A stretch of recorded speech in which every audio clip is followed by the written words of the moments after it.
এত মজার মজার খাবার, তার উপরে রেস্টুরেন্টটা দেখতে একদম রিসোর্ট এবং সাজেকের মতো। হ্যালো এভরিওয়ান, আসসালামু আলাইকুম। আজকে চলে আসলাম সিলেট থেকে ঢাকা একটা ভাইরাল রেস্টুরেন্ট, যেটা রেস্টুরেন্ট বলেন, রুফটপ বলেন, আবার এটাকে অনেকে সাজেকে বলেন।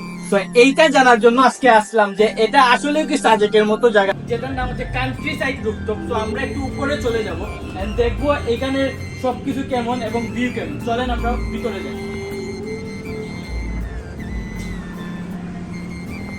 সবাই বলে এই রেস্টুরেন্ট নাকি সাজেকের মতো। রিসেন্টলি ফেসবুকে এই রেস্টুরেন্টে এত ট্রেন্ডিং, এত ভাইরাল হয়েছে, এত হাইপে আছে, যেটা ফেসবুকে ঢুকলেই শুধু এই রেস্টুরেন্টেই দেখা যায়। আর এই রেস্টুরেন্টের লোকেশন হচ্ছে মিরপুর 1-এ। সো আমি হঠাৎ ঢাকাতে একটা কাজে গেছিলাম, সো ভাবলাম এই রেস্টুরেন্টে যাওয়া যায়। সত্যি নাকি এইটা সাজেকের মতো। আর আজকে এসে দেখলাম যে এই রেস্টুরেন্টের ইন্টেরিয়র আপনারা একটু দেখেন। ইন্টেরিয়রটার ভিতরে কিন্তু খুব সুন্দর সুন্দর কাঠ দিয়ে তৈরি করা ঘর বানানো হয়েছে, এবং পুরো রেস্টুরেন্টটাই কিন্তু কাঠ দিয়ে তৈরি করা, চেয়ার টেবিল সব কিছু বানানো। এত সুন্দর লাগতেছে, যেটা আপনি নিজের চোখে যদি আসেন না, তাইলে কিন্তু আপনি বিশ্বাসই করতে পারবেন না যে এই জায়গায় আসলে কেমন ফিল হবে আপনার। আর এই জায়গায় একটা ভাইব আছে সাজেকের মতো সত্যি। আর প্লেসটা আসলে এত সুন্দর, যেটা আপনি না দেখলে বুঝতেই পারবেন না। আর এই প্লেসটাতে যারা এখনো আসেন নাই ঢাকার ভিতরে, তারা মাস্ট একবার হলেও আসবেন।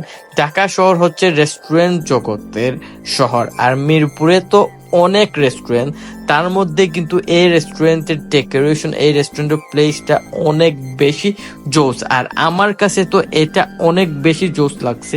যাই হোক, ঢাকাতে এসে আমার ভাগ্য হলো এই রেস্টুরেন্টে আসা। আপনারা যারা এখনো আসেন নাই, কান্ট্রি সাইড রুফটপে চলে আসুন আর ভিজিট করুন। এই রেস্টুরেন্ট ভিডিওতে যেমন সুন্দর, তার থেকে বেশি সুন্দর বাস্তবে।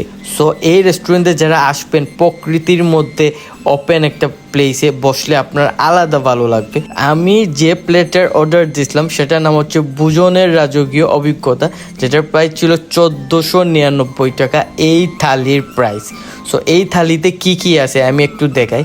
2 পিস নান আছে, যেটা আপনি ট্রাই করতে পারবেন চিকেন বাটার মশালার সাথে। আর চিকেন বাটার মশালাটা এই দেখেন, চিকেন বাটার মশালাতে 2 পিস দেওয়া ছিল অ্যান্ড ঝুলও ছিল দেওয়া। সো এটার টেস্ট বেশ ভালো ছিল, স্পেশালি চিকেন মশালা যেটা, এটার টেস্ট বেশ ভালো ছিল। আমার কাছে এটা বেশি ভালো লাগছে। তারপর আপনি যদি দেখেন, এটার কিন্তু কালারও খুব সুন্দর, নানের সাথে ভালো একটা কম্বিনেশন গেছে চিকেন মশালা। তাই এটা হচ্ছে পালাক পানির, যেটা আমি ফার্স্ট টাইম ট্রাই করছি নান দিয়ে। আসলে পালাক পানির আমার কাছে তেমন একটা ভালো লাগে না, হনেস্টলি স্পিকিং, কারণ এটা আমি কখনো খাই নাই। আর এটা মেবি একটা শাকে দিয়ে তৈরি করা হয়েছে। সো এটার টেস্ট আমার কাছে একটু ডিফারেন্ট লাগছে, বাট তেমন একটা ভালো লাগে না। বাট এটাও তারপরও আমি ট্রাই করছি, ফার্স্ট এক্সপিরিয়েন্স আমার। দেন আমি আবার নান দিয়ে ট্রাই করছি বাটার ডাল, যেটা বাটার ডালের টেস্টটা খুবই ভালো ছিল। স্পেশালি এটা একটু গরুয়া টাইপের মনে হয়েছে আমার কাছে, এবং বাটার ডালের টেস্টটা আসলে অনেক ভালো। বাটার ডালের টেস্টটা আসলে বেশ ভালো ছিল। সো এটাও কিন্তু আমার কাছে ভালো লাগছে। তারপর এটা হচ্ছে গোলাপজাম, যেটা 2 পিস দেওয়া হয়েছে। এটার টেস্ট কিন্তু অনেক ভালো ছিল, আর এটা আমার মোস্ট ফেভারিট। এটা একটু সুইটস, বাট এটার টেস্ট এত ভালো লাগছে বলার বাইরে। আর এটা কিন্তু আমি সব সময় অনেক বেশি পছন্দ করি। দেন তাদের লাচ্ছি। সো লাচ্ছিটা আমার কাছে অ্যাভারেজ মনে হয়েছে, লাচ্ছিটা তেমন একটা ভালো লাগে না। বাট তাদেরকে বলছি, তারা বলছে যে আজকে একটু হয়তো এদিক সেদিক হয়েছে।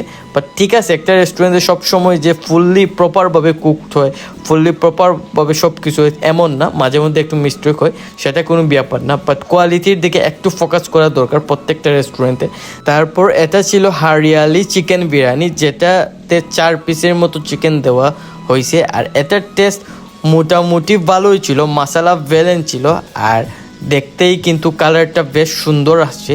সো ওভারঅল যদি বলি, এটা কিন্তু মোটামুটি ঠিকঠাক আছে, এত ভালোও না আবার এত খারাপ না, অ্যাভারেজ আমার কাছে লাগছে।